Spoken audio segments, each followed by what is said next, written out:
सगळेजण कुठे गेलेत? काउंटर का खालीत? काम काय नाही कुठं सगळेजण कुठे गेलेत? रिकामीत कडचे किती ते किती असते? टायमिंग काय आहे जेवणाचं? तुमचं नाव काय? प्रशासन विभाग. हां प्रशासन नाही नाही तुमचं नाव तुमचं नाव काय? माझं नाव कोटगिरे. कोडगे. किती ते किती असते जेवणाची सुट्टी? आता आमचं इलेक्शन काम आहे, कंटिन्यू चालू असते. कंटिन्यू सोयीनुसार जातात सुट्टी.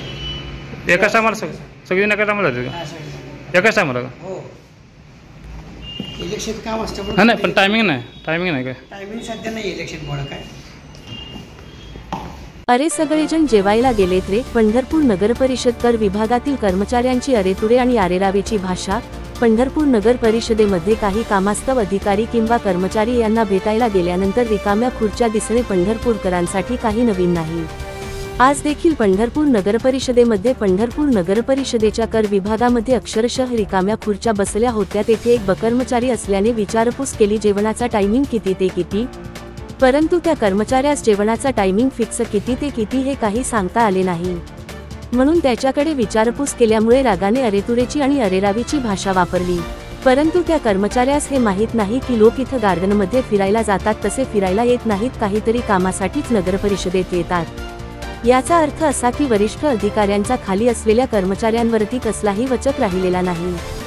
याआधीही बराच वेळा नगरपरिषदेमध्ये रिकाम्या खुर्च्यांचे फोटो घेऊन बऱ्याच बातम्या प्रसारित झाल्या आहेत, परंतु नगर परिषदेच्या कर्मचाऱ्यांना आणि अधिकाऱ्यांना याचं काहीच कसं वाटत नाही. हे मात्र अजूनपर्यंत गुलदस्त्यातच आहे.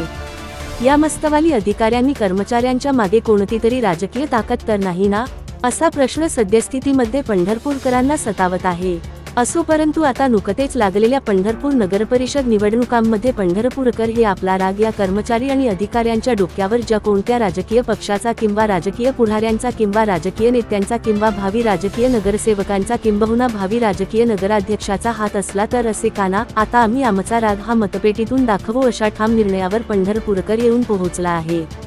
जेणेकरून योग्य तो निर्णय घेऊन योग्य तो नगरसेवक आणि नगराध्यक्ष निवडून जर दिला तर वर्षानुवर्ष जे कर्मचारी अधिकारी पंढरपूर नगर परिषदेमध्ये ठाण मांडून बसले आहेत त्यांच्या बदलीचा मार्ग मात्र मोकळा होईल आणि त्यांच्या ठिकाणी आलेले नवीन कर्मचारी व अधिकारी हे आमची दखल लवकरात लवकर घेतील ही अपेक्षा पंढरपूरकरांना आहे. त्यामुळे आता पंढरपूर नगर परिषदेची तब्बल 9 वर्षांनंतर लागलेली निवडणूक ही अशा मस्तवाल अधिकारी आणि कर्मचारी यांच्यावर असलेला राग देखील या मतपेटीमध्ये यंदा पडणार आहे. हे सर्व राजकीय पक्षांनी आणि इच्छुक भाविक नगरसेवकांनी आणि मीच नगराध्यक्ष असं समजणाऱ्यांनी लक्षात ठेवावे.